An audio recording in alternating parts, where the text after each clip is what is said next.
Response to abiotic factors. Living being abiotic factor के लिए कैसे रेस्पॉन्स करते हैं, क्या क्या एक्टिविटी करते हैं, आज हम इसका जिक्र करेंगे। हम जानते हैं कि abiotic factor affect all organism, हर ऑर्गेनिज्म पे इनका असर पड़ता है। कुछ कभी टेम्परेचर बदल जाता है, कभी मॉइस्चर बदल जाता है, कभी क्लाइमेटिक चेंज आ जाती है, कभी ऑक्सीजन कंसंट्रेशन चेंज हो जाती है, कभी कोई और चेंज हो जाता है। इस हिसाब से अगर हम ऑर्गेनिज्म को देखें तो उसमें ऑर्गेनिज्म की तीन तरह के हम ऑर्गेनिज्म लेंगे। एक तो होते हैं कन्फर्मर,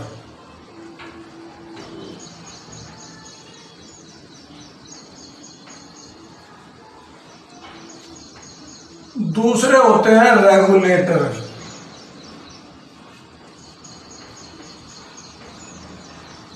और तीसरे होते हैं पार्शियल रेगुलेटर।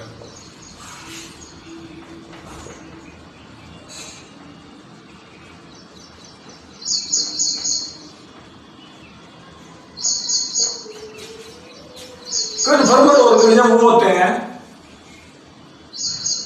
जिनमें जैसे जैसे कंडीशन चेंज होती है वैसे वैसे एक्टिविटी बढ़ती चली जाती है। अगर हम इनकी बात करें तो ये वाले ऑर्गेनिज्म ये है कन्फर्मर।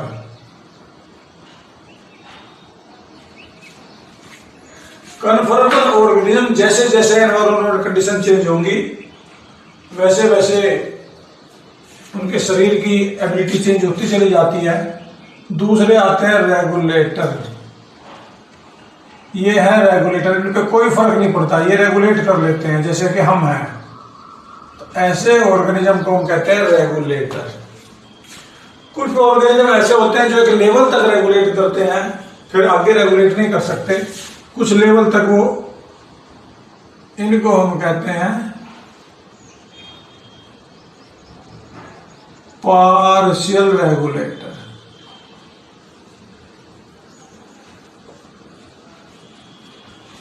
तीन तरह के ऑर्गेनिज्म है, रेगुलेटर, कन्फर्मर और पार्शियल रेगुलेटर। जैसे जैसे इसमें ये एक्सटर्नल कंडीशन चेंज होती चली जाती हैं उसी हिसाब से इंटरनल लेवल पे असर पड़ता है। अगर हम टेम्परेचर के बेस पे देखें तो हमें पता है कि ऑर्गेनिज्म दो तरह के हैं, एक कोल्ड ब्लडेड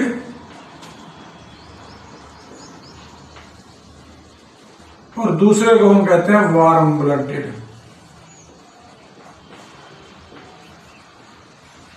दो तरह के ऑर्गेनिज्म होते हैं, कोल्ड ब्लडेड, दूसरे वार्म ब्लडेड। कोल्ड ब्लडेड का टेम्परेचर चेंज होता है, वार्म ब्लडेड का टेम्परेचर चेंज नहीं होता है। 99% ऑर्गेनिज्म ऐसे हैं जो एनवायरमेंट के अनुसार अपने आप को नहीं ढाल सकते, जबकि 1% जिनमें बर्ड और मैमल्स, इनकी कंडीशन हमेशा कांस्टेंट रहती है। बर्ड और मैमल्स ऐसे हैं जिनको वार्म ब्लडेड भी कहते हैं,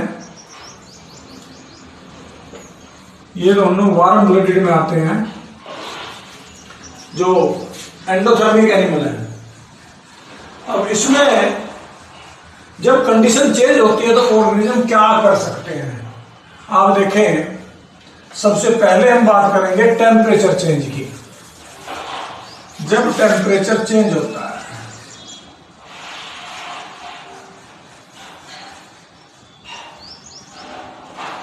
अगर टेम्परेचर चेंज होता है तो ऑर्गेनिज्म में क्या क्या ऑप्शन है। सबसे पहला ऑप्शन है दे ट्राई टू रेगुलेट। जैसे कि हम इन समर स्वीटिंग अकर्स, पसीना आता है बहुत ज्यादा, उस समय कोल्ड फीलिंग होती है। और दूसरा है विंटर में क्या होता है, सीवरिंग, एक तो ये बात हुई रेगुलेशन में कि हम इस तरह से रेगुलेट करते हैं। अलग अलग ऑर्गेनिज्म में अलग अलग है। हमारी बॉडी का टेम्परेचर सदा ही 37 डिग्री सेल्सियस और 98.6 फ़ारेनहाइट होता है।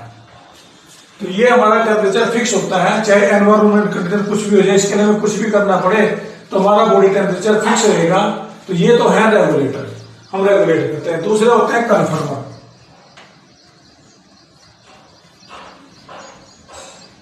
कन्फर्मर क्या करते हैं, वो अपनी बॉडी को चेंज कर लेते हैं उस टेम्परेचर के अकॉर्डिंग। अब जो आप जानते हैं कि जो टेम्परेचर है बॉडी की एनर्जी चेंज करता है। तो बॉडी का जो एरिया है उसके प्रोपोर्शन है हीट लॉस और गेन। जब गर्मी लगेगी कितनी हीट वो गेन करेगा, सर्दी लगे कितनी हीट लॉस करेगा। तो इसके एरिया में जो स्मॉल ऑर्गेनिज्म है,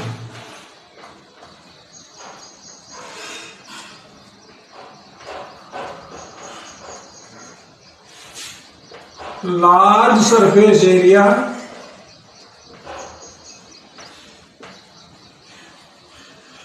पर यूनिट वॉल्यूम होता है इनमें।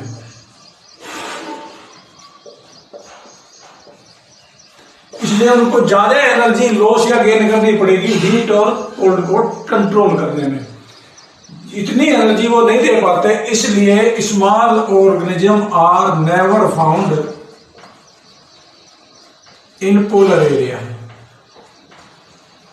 पोलर रीजन में स्मॉल ऑर्गेनिज्म नहीं पाए जाते क्योंकि उनको इतनी ज्यादा हीट लॉस गेन करनी पड़ेगी जो कि वो नहीं कर सकते, बड़ा मुश्किल काम हो जाता है उनके लिए। अलग अलग ऑर्गेनिज्म में अलग अलग इवोल्यूशन हुआ है। इवोल्यूशन के हिसाब से ऑर्गेनिज्म में अडेप्टेशन है। एंड दी अडेप्टेशन में भी टेम्परेरी और परमानेंट, दो तरह के अडेप्टेशन होते हैं ऑर्गेनिज्म में। टेम्परेरी अडेप्टेशन कुछ काम टाइम के लिए होते हैं, जैसे हमें पसीना आया था, ये टेम्परेरी अडेप्टेशन, या हमें सर्दियों में शिवरिंग हुई, that is also temporary adaptation.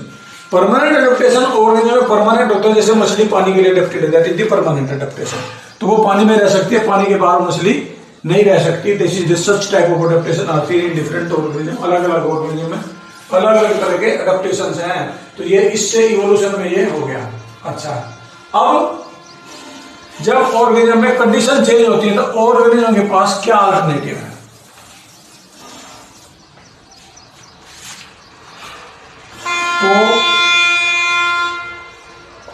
Change. जब कोई कंडीशन चेंज होती है तो ऑर्गेनिज्म क्या कर सकता है? ऑर्गेनिज्म के पास क्या अडेप्टेशन है? ऑर्गेनिज्म के पास कई तरह के अडेप्टेशन हैं। सबसे पहला है माइग्रेशन। माइग्रेशन का मतलब है एक जगह से दूसरी जगह चले जाना। कुछ ऑर्गेनिज्म कंडीशन चेंज होने पे एक जगह से दूसरी जगह चले जाते हैं।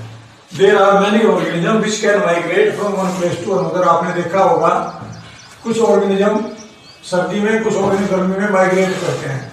तो माइग्रेशन का मतलब है change of place for favourable condition. जब कंडीशन फेवरेबल होगी उसके लिए एक जगह से दूसरी जगह चले जाना। आपने सुना होगा भरतपुर राजस्थान में, भरतपुर एक जगह है राजस्थान में, Bharatpur Rajasthan,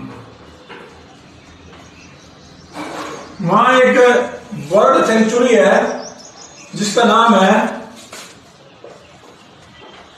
Keoladeo national park.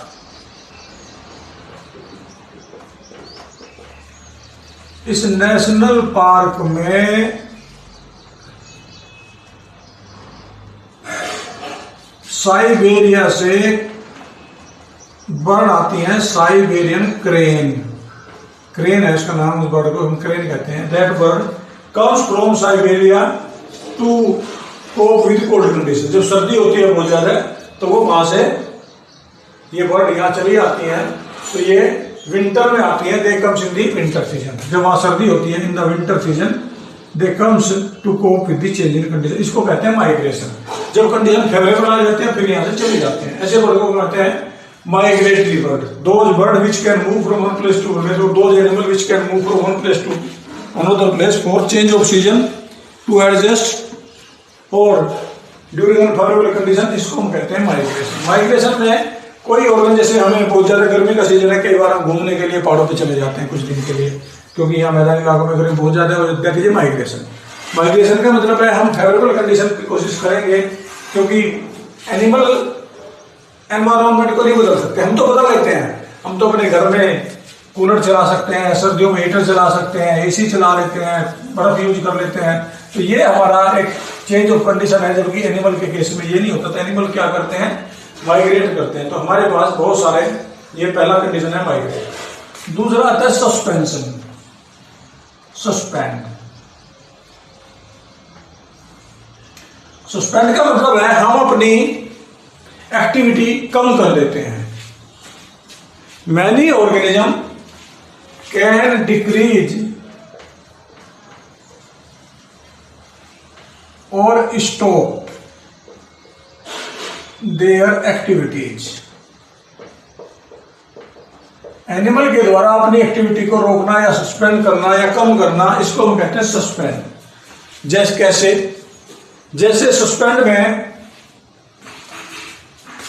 Winter में हाइबरनेशन,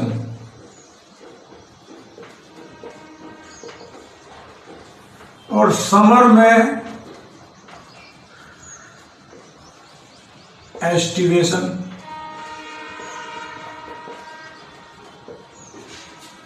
रेप्टाइल है, बर्ड्स है, वो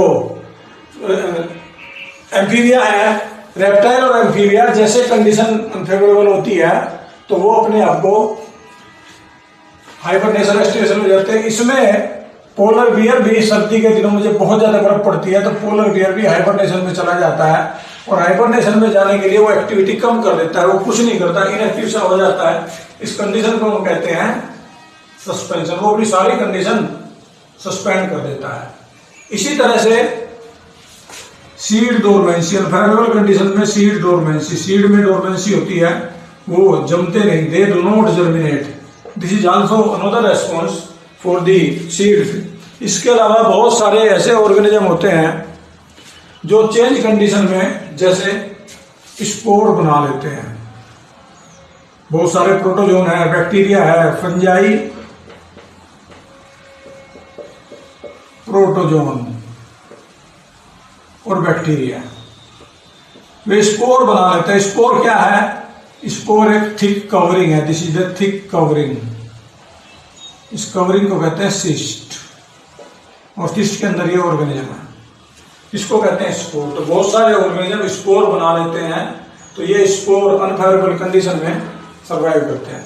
गर्मी के दिनों में गर्मी से बचने के लिए इनएक्टिव स्टेज हो जाना, ये कहलाता है एस्टिवेशन, इनएक्टिविटी। ऑर्गेनिज्म इनएक्टिव रहता है। रेप्टाइल में बहुत ज्यादा होता है, एम्फीबिया में भी खूब होता है। तो ये जो, इसके अलावा बहुत सारे जू प्लांक्टन, जू प्लांक्टन जो पानी में रहते हैं, किसी भी पोंड या लेक में रहने वाले जू प्लांक्टन अनफेवरेबल कंडीशन में इनएक्टिव स्टेज में, जैसे कहते हैं डायपोज। वो कुछ नहीं करते, वो एक तरह से बिल्कुल इनएक्टिव हो जाते हैं कुछ टाइम के लिए, टेम्परेरी। इसको कहते हैं डायपोज। ये सस्पेंडेड डेवलपमेंट है, उनके डेवलपमेंट की कंडीशन इनएक्टिव हो जाती है। ये तो बात आई हमारे रेस्पॉन्स की। ये रेस्पॉन्स अलग अलग कंडीशन में अलग अलग है। कुछ सस्पेंड करते हैं अपनी कंडीशन को, कुछ अपनी कंडीशन को माइग्रेट करके टॉलरेट करते हैं। तो ये दोनों के दोनों ये रेस्पॉन्ड थे। अब आते हैं एडेप्टेशन।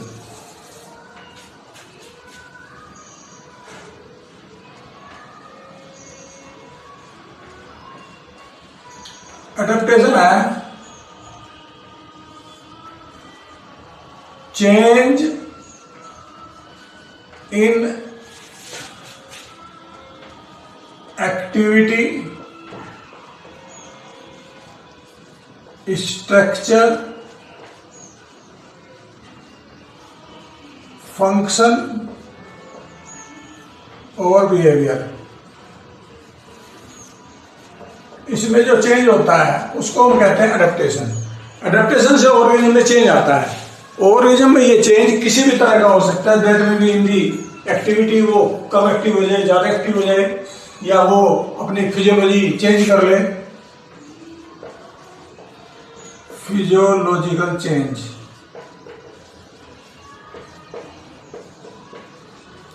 अपनी एक्टिविटी में चेंज कर ले, बिहेवियर में चेंज कर ले, ये सारा का सारा अडेप्टेशन है। अडेप्टेशन भी दो तरह के हो सकते हैं,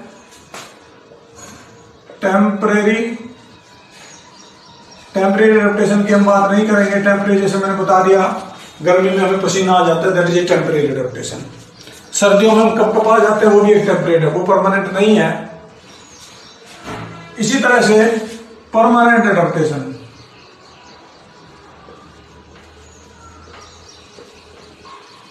जैसे एक जानवर है kangaroo rat.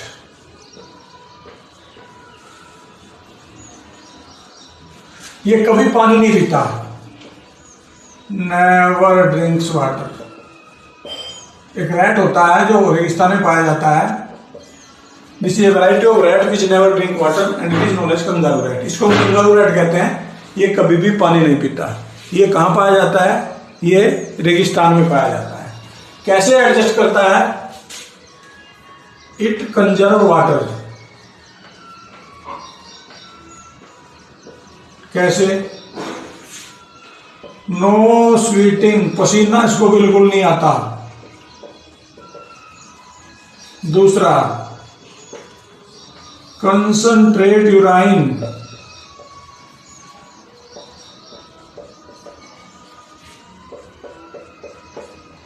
Very less moisture in expiration. जब ये सांस लेता है तो इसके सांस में नमी बहुत कम आती है। इसके अलावा use metabolic water,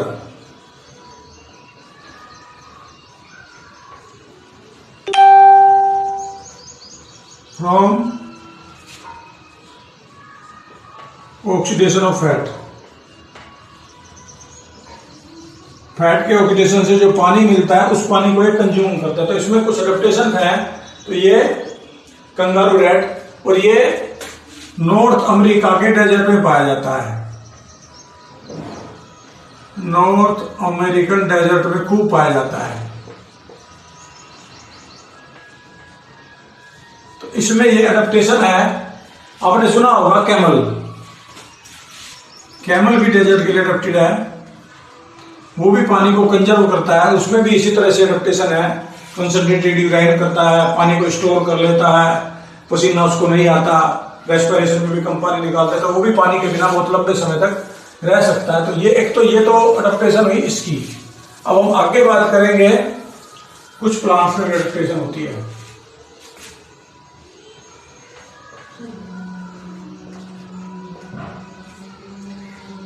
desert plant जो होते हैं जिनको पानी की कमी होती है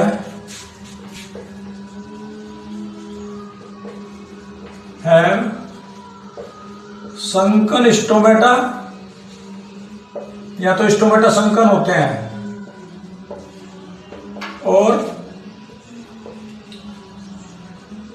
stomata absent. ओपेंसिया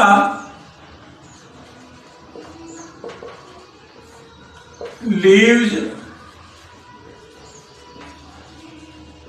modified as spine, ताकि वो पानी को इवोपरेट ना करें, ट्रांसपायरेशन प्रोसेस उसमें ना हो। तो ये भी एक कंडीशन है कि स्पाइन की तरह की होती है जिसके कारण से हमें ट्रांसपायरेशन नहीं होता। इसके अलावा डीप रूट वाइडली स्प्रेड, बहुत गहरी जड़ें होती हैं जो बहुत गहराई से पानी की बूंदें एब्जॉर्ब कर लेती है, ये भी इनमें एडेप्टेशन है। कुछ प्लांट में CAM plant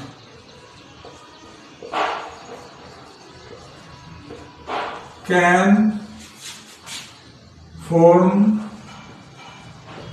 food in night, वो रात को भोजन बना सकते हैं। इनमें एक एडेप्टेशन है, इसको हम कहते हैं क्रैसुलेशियन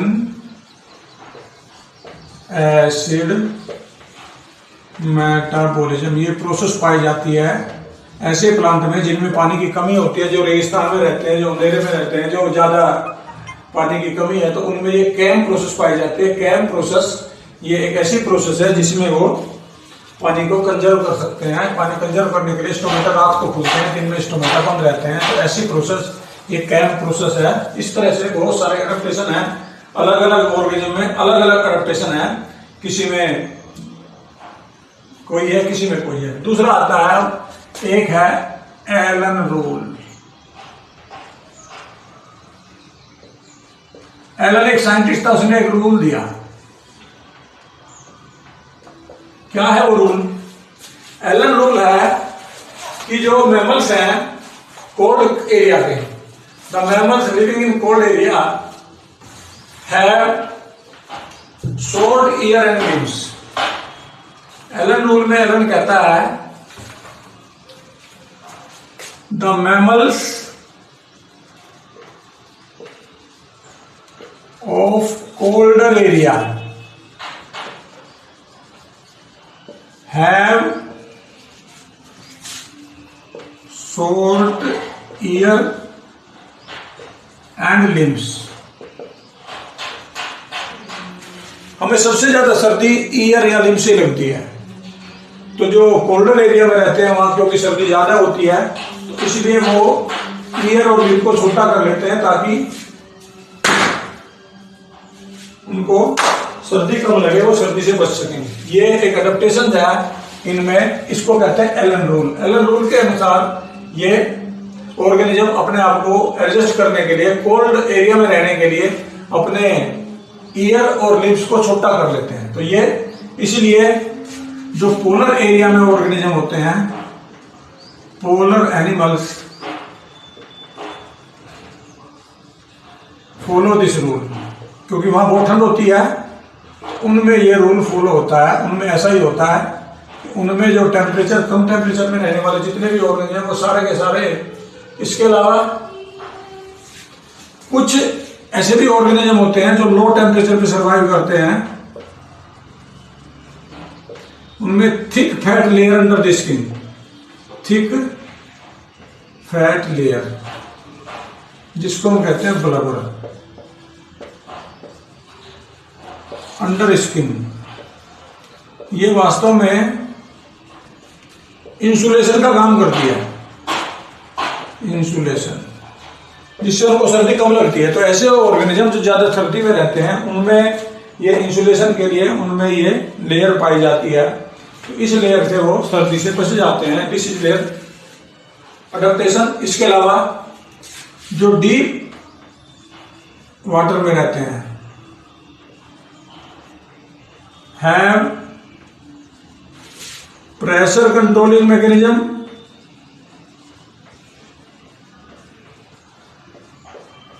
क्योंकि वह प्रेशर ज्यादा होता है। और उनमें एक चीज और होती है, कई बार उनमें चमक होती है, वो रात को बायोलुमिनेसेंस,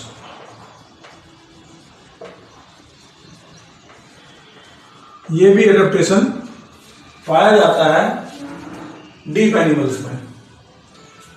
इसके अलावा आप एक और टेम्परेरी एडेप्टेशन की हम बात करेंगे, mountain sickness.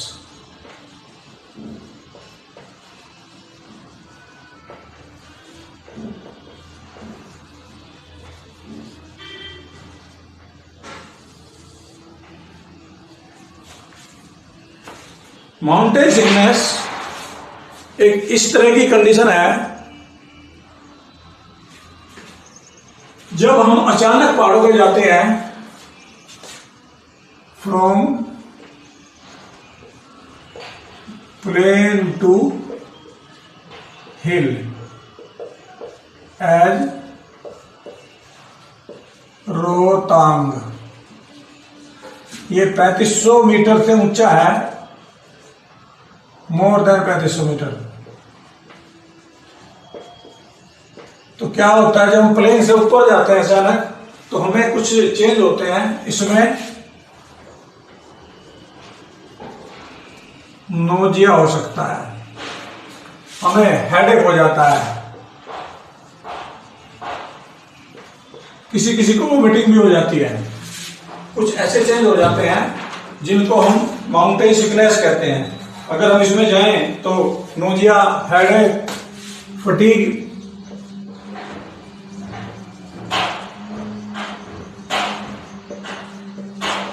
Difficulty in breathing, सांस लेने में दिक्कत आती है। इसके अलावा कुछ और ऐसे चेंज हो सकते हैं जैसे हार्ट आर्टिसिपेशन, दिल की धड़कन थोड़ी सी कम ज्यादा हो जाती है। ये सारा का सारा वास्तव में टेम्परेरी सिकनेस है। ये टेम्परेरी सिकनेस क्यों है? क्योंकि हाइट पे लो एटमॉस्फेरिक प्रेशर तो कम हो जाता है, और जब प्रेशर कम हुआ, लो ऑक्सीजन भी कम हो जाती है, वहां हमें दिक्कत आती है। फिर इसके लिए हम टेम्परेरी एडेप्टेशन क्या करते हैं? इसके लिए टेम्परेरी एडेप्टेशन हो जाता है, 1-2 दिन में फिर हम एडजस्ट हो जाते हैं। मोर आरबीसी इन ब्लड, हमारे ब्लड में आरबीसी की संख्या बढ़ जाती है। हमारी बॉडी में एक पार्ट है स्प्लीन, स्प्लीन से ब्लड, आरबीसी ब्लड में आ जाती है। जो पहाड़ों पे रहते हैं, हिली person,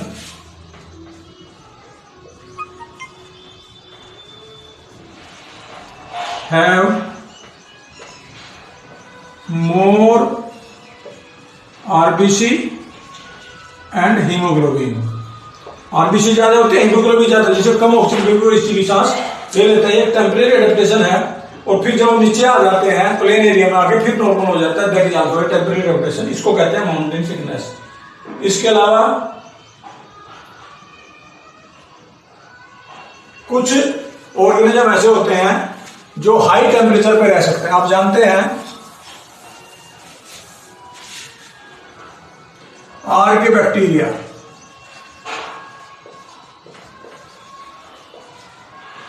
have enzymes active at high temperature. वो हाई टेम्परेचर पे भी जिंदा रह जाता है, क्योंकि उनके जो एंजाइम है वो हाई टेम्परेचर पे भी एक्टिव रहते हैं, इसलिए उन पर टेम्परेचर का बहुत ज्यादा फर्क नहीं पड़ता। ये कुछ इनके एडेप्टेशन थे। अच्छा, फिश इन एंटार्क्टिका, जो बहुत कोल्ड क्लाइमेट में मछली रहती हैं, एंटार्क्टिका में जो मछली रहती हैं, वो मछलियों में एक और स्पेशल एडेप्टेशन है कि उनमें क्या है स्पेशल प्रोटीन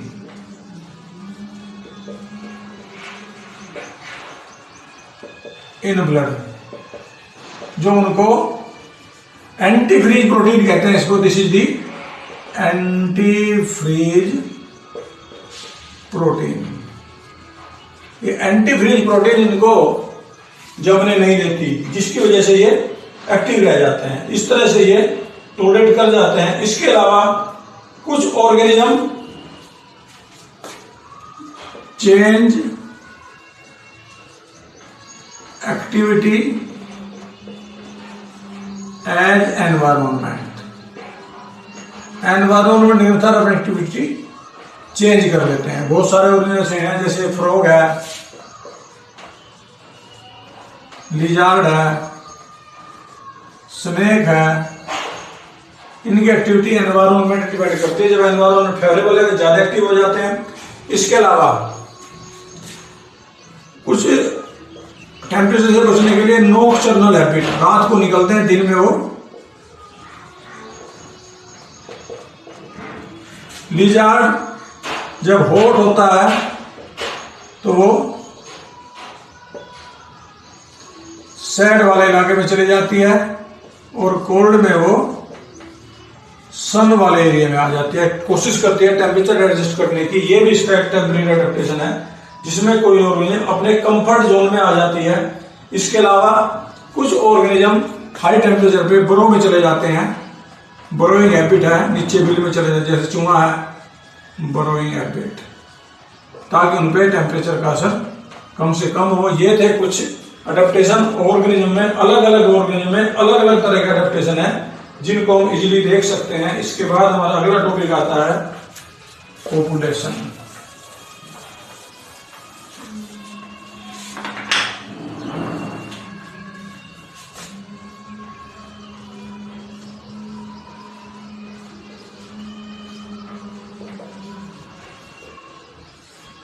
पॉपुलेशन है group of organism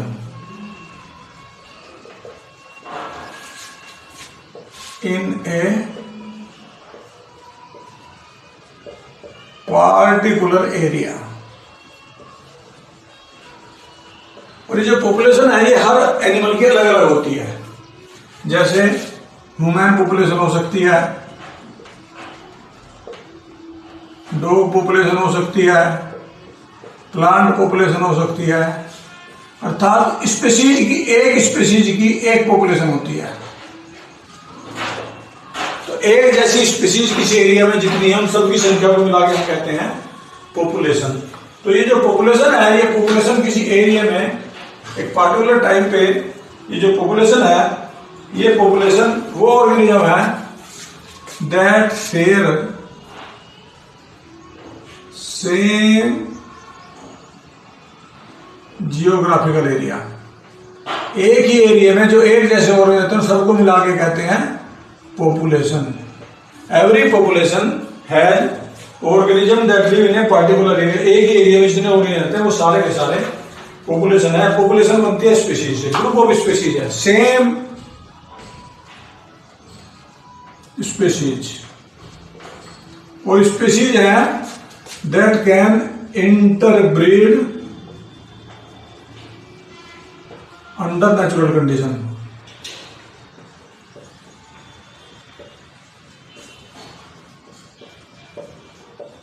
and share same gene pool, उनको हम कहते हैं पॉपुलेशन। तो इस तरह से किसी भी एरिया में डिफरेंट पॉपुलेशन होती हैं और सारी पॉपुलेशन को मिला के हम कहते हैं कम्युनिटी। बहुत सारी पॉपुलेशन को मिला के हम कह देते हैं कम्युनिटी। स्टडी ऑफ पॉपुलेशन कहलाती है demography. Demography is known as study of population. Population की स्टडी को हम कहेंगे demography. Demography is the study of population. Population की स्टडी को हम कहते हैं डेमोग्राफी। अब पॉपुलेशन में कई सारी चीजें हैं जो पॉपुलेशन में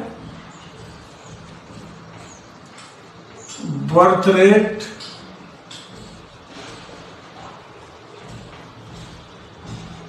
death rate, immigration,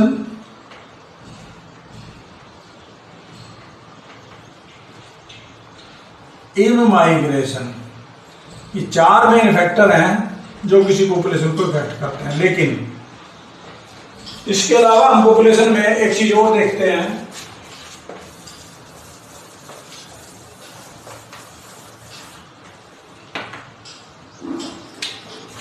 sex ratio. Male female की रेशो को सेक्स रेशो कहते हैं, आगे मिलने जिक्र करेंगे। और दूसरा होता है एज ग्रुप। एज ग्रुप के हिसाब से पॉपुलेशन को तीन कैटेगरी में बांटते हैं।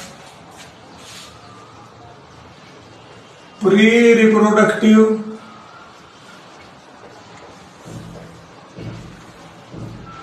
रिप्रोडक्टिव और लास्ट है पोस्ट रिप्रोडक्टिव। ये हमारी पॉपुलेशन के डिफरेंट टाइप्स थे। पॉपुलेशन को 3 कैटेगरी में इस तरह से बांटते हैं। इन तीनों की अलग अलग वो है। अब इसको आप हम अगले उसमें करेंगे। ओके, पॉपुलेशन एट्रीब्यूट्स, पॉपुलेशन के क्या क्या करैक्टर होते हैं। इसमें सबसे पहला जो करैक्टर होता है वो है पॉपुलेशन का birth rate.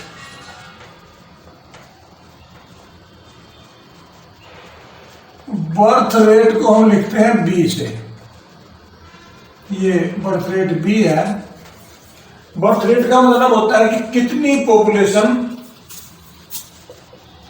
Number of organism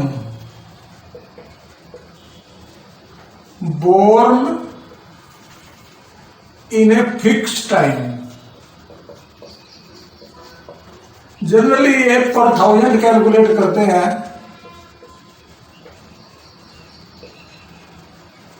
और ये पर ईयर कैलकुलेट करते हैं। कितनी बर्थ रेट कितना था, 1000 पे एक साल में कितने पैदा हुए, इसको हम कहते हैं बर्थ रेट। दूसरा आता है इसी का opposite, death rate. Death rate को हम मोर्टेलिटी भी कहते हैं। इसको हम डी से लिखते हैं। बर्थ रेट को हम नेटिलिटी कहते हैं। Birth rate is also called as natality. Number of death,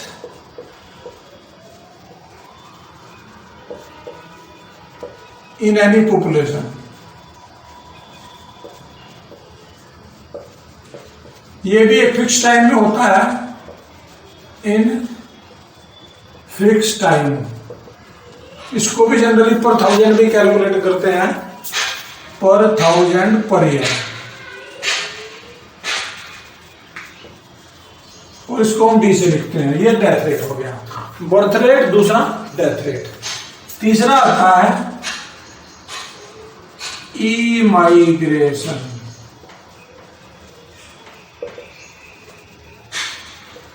number of organism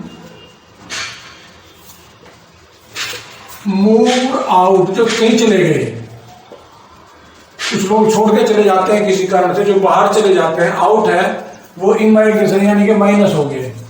दूसरा होता है इमाइग्रेशन।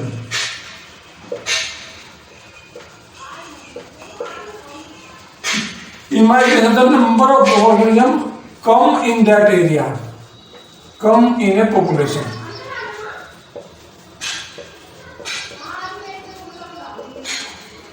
एंट्री जिनकी हुई है, जो अंदर आए हैं, उसको हम कहते हैं ई।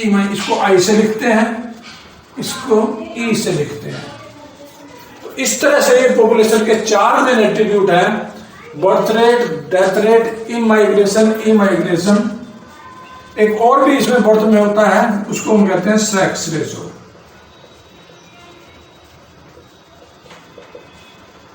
It is the ratio of male and female.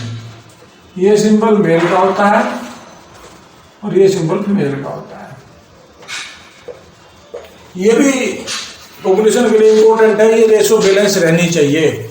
अगर ये रेशो बैलेंस रहती है तो सेक्सुअल क्राइम पॉपुलेशन में बड़े कम होते हैं। ये था हमारे इसके general characters of a particular population. अब अगर हम पॉपुलेशन की बात करें तो पॉपुलेशन में एक और कैटेगरी है, इसके पिरामिड। पॉपुलेशन के हम पिरामिड भी दिखाते हैं। और पिरामिड में पॉपुलेशन 3 कैटेगरी की होती है। एक होती है प्री रिप्रोडक्टिव,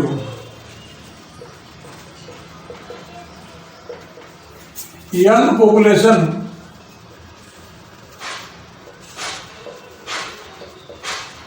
जो रिप्रोडक्शन नहीं करती, जो बच्चे हैं अभी जिनकी शादी नहीं हुई, उसको हम कहते हैं प्री रिप्रोडक्टिव। ये सबसे नीचे डिफिकल्ट की जाती है।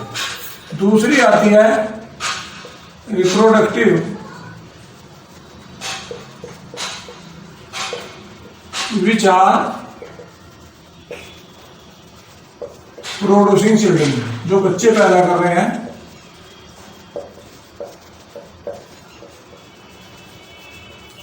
और तीसरी होती है post reproductive, who have become old, जो बड़े हो गए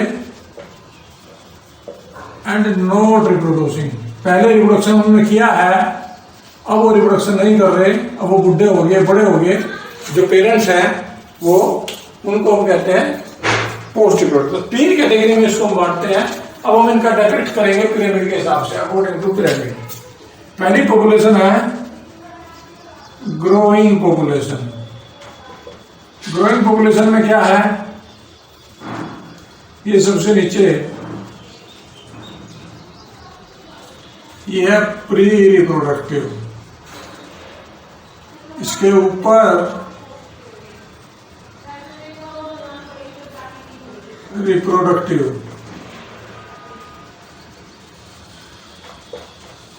और इसके ऊपर ये है पोस्ट रिप्रोडक्टिव। इस तरह से ये, अगर ये कैटेगरी आए, इस तरह से क्रम दिखे, तो इस पॉपुलेशन को हम कहते हैं ग्रोइंग पॉपुलेशन। ये पॉपुलेशन एक्सपेंडिंग पॉपुलेशन है, फ्यूचर में ये पॉपुलेशन बढ़ेगी। दूसरी पॉपुलेशन की हम बात करें, अगर ये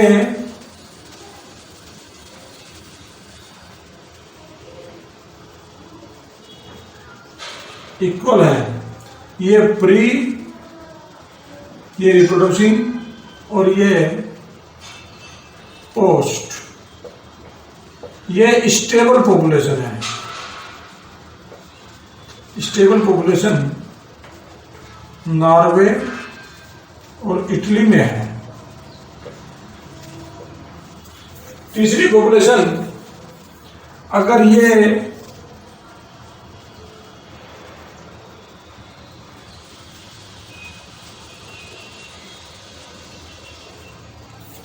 पॉपुलेशन डिक्लाइनिंग पॉपुलेशन है,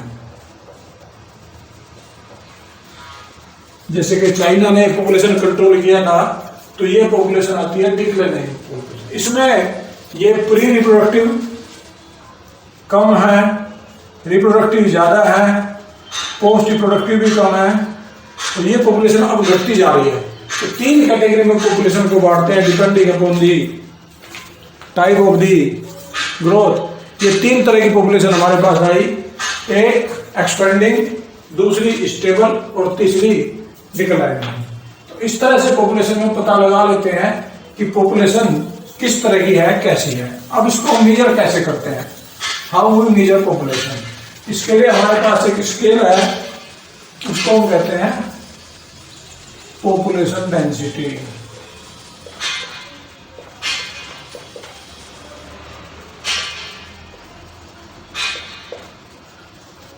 Population density is number of organism per unit area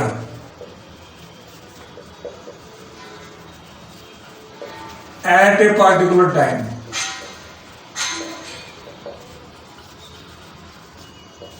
कितने ऑर्गेनिज्म है, इसका फार्मूला है डेंसिटी बराबर है नंबर ऑफ ऑर्गेनिज्म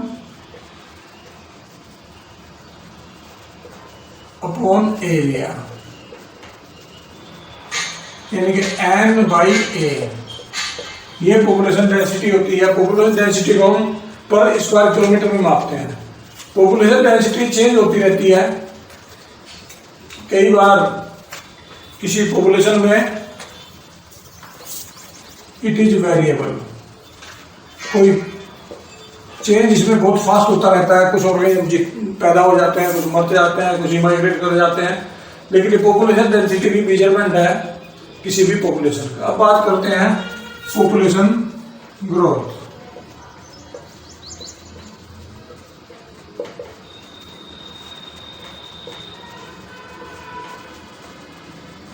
मान लो अब population before few times population थी N0, नाउ पॉपुलेशन है NT, तो इसका फार्मूला हो जाएगा NT is equal to N0 plus B minus D plus I minus E। B है birth rate,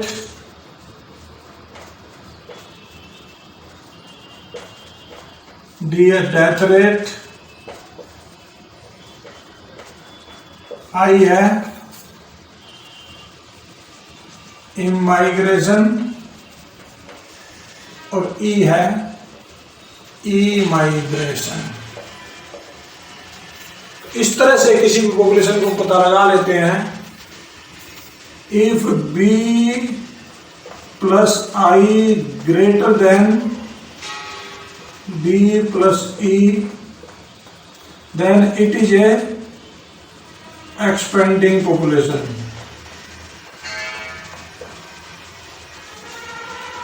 if B plus E B plus I is equal to B plus E, it is a stable population, and if B plus I is less than B plus E then it is declining population. It means the population depends upon the birth rate, death rate, immigration and immigration. It is actually depending upon the factors which are these. In factor पे depend करेगी ये increasing है कि decreasing है या किस तरह से हम पॉपुलेशन को कैलकुलेट करते हैं। अब बात आती है आगे, इसके बाद पॉपुलेशन के ग्रोथ मॉडल।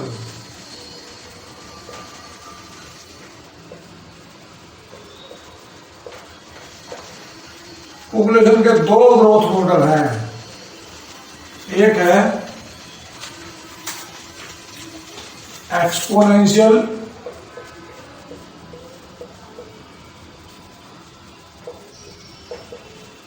और दूसरी है लॉजिस्टिक। एक्सपोनेंशियल ग्रोथ है टाइम पॉपुलेशन। अगर पॉपुलेशन ऐसे बढ़ती चली जाए, ये कब बढ़ेगी? रिसोर्सेज आर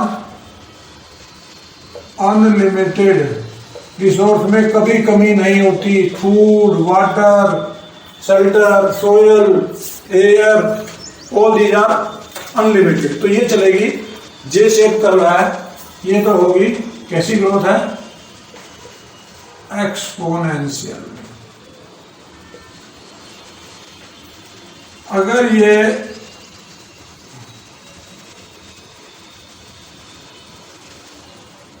है लॉजिस्टिक, इसमें क्या है? Resources are limiting, resource limiting है, इंडेफिनिट नहीं है। एक और चीज होती है इसमें, कैरिंग कैपेसिटी। ये है के, इसको हम कहेंगे कैरिंग कैपेसिटी। कैरिंग कैपेसिटी क्या होती है? What is carrying capacity? The maximum number of organism that a habitat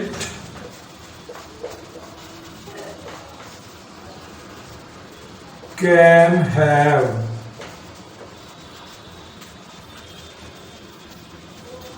frequently, जितने के बाद उसमें रिसोर्स लिमिटेड हो जाए उसको हम कहते हैं कैरिंग कैपेसिटी। कैरिंग कैपेसिटी के बाद जो पॉपुलेशन ग्रोथ होती है उसमें कंपटीशन की वजह से पॉपुलेशन में डिक्रीज होना शुरू हो जाता है। ये थी हमारी कैरिंग कैपेसिटी। इसके बाद अब आगे आते हैं इनके फार्मूले।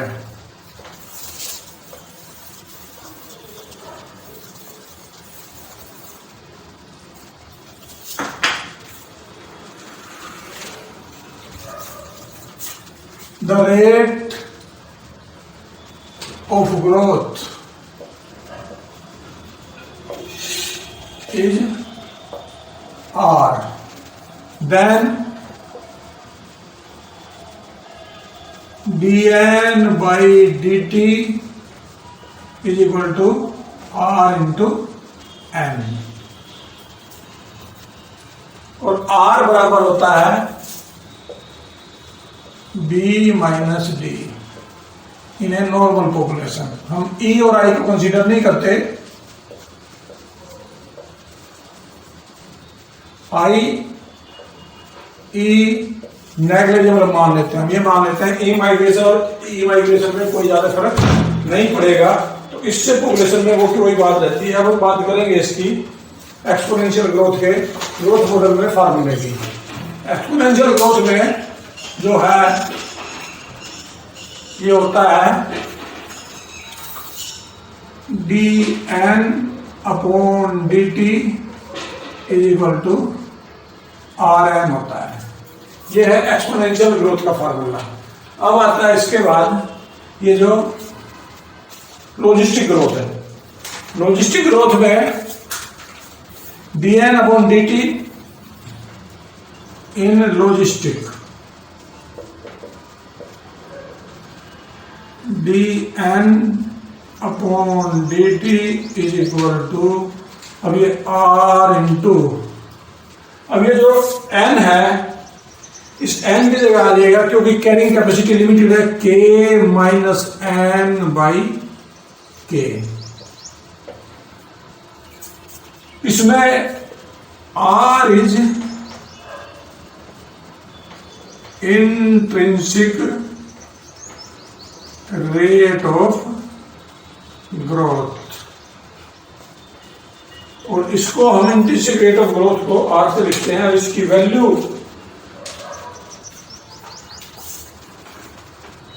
वैल्यू फॉर नॉर्वे रेट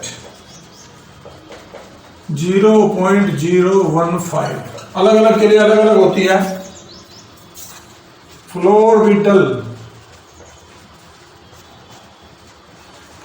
के इसकी वैल्यू है 0.12। अब हम अगर इसको एक्सपोनेंशियल में निकालें तो ये रेट ऑफ ग्रोथ हो जाएगा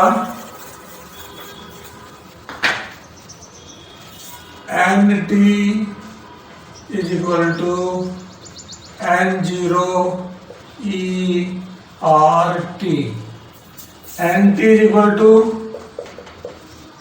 final population after T time, N0 initial population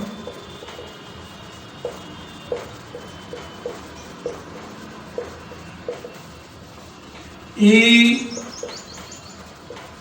base of logarithm जो फिक्स होता है, और इसकी वैल्यू भी 2.71828, ये वैल्यू फिक्स है। R is equal to intrinsic rate of growth, और T है टाइम। तो by this formula we can know the final population of any species, इससे हम इसकी निकाल सकते हैं। अब आता है इसमें लाइफ हिस्ट्री वेरिएशन। ये जो पॉपुलेशन है, पॉपुलेशन चेंज होती रहती है, तो इस पॉपुलेशन को इस हिसाब से हम निकाल सकते हैं। अब आता है आगे लाइफ हिस्ट्री वेरिएशन।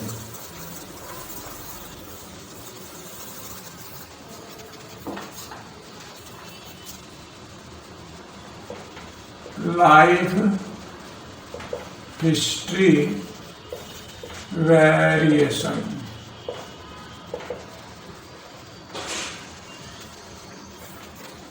किसी भी पॉपुलेशन की जो डेंसिटी है वो इंडेफिनिटली नहीं बढ़ती।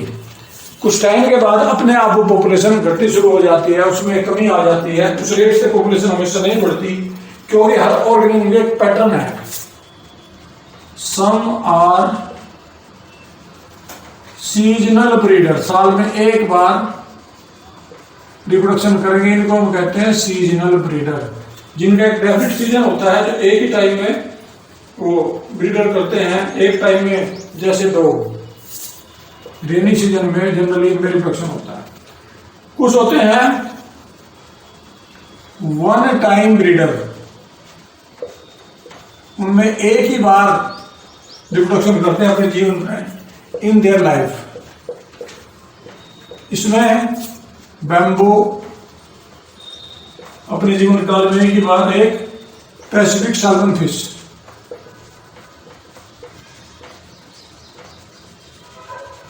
ये अपने जीवन में एक ही बार रिप्रोडक्शन करते हैं। तो ऐसे ऑर्गेनिज्म एक टाइम रिप्रोडक्शन करेंगे अपने जीवन काल में। कुछ ऐसे होते हैं जो मैनी टाइम्स करते हैं।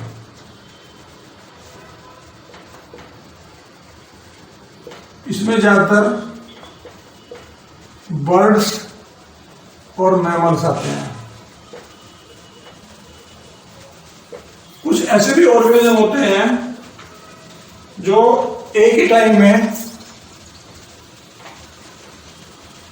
मैनी एग पर स्पॉन, बहुत सारे अंडे देते हैं। एक बार में जब अंडे देंगे तो बहुत सारे देंगे। इसमें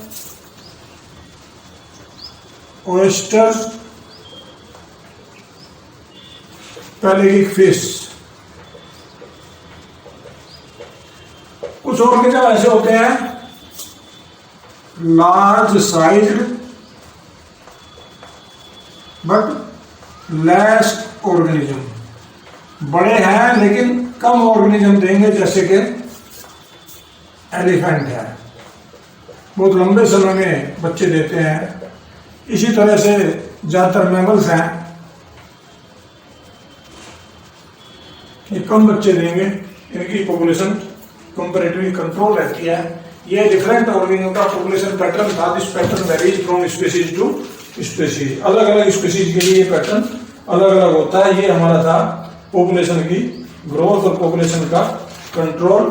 तो इसका अगला टॉपिक हम फिर लेंगे।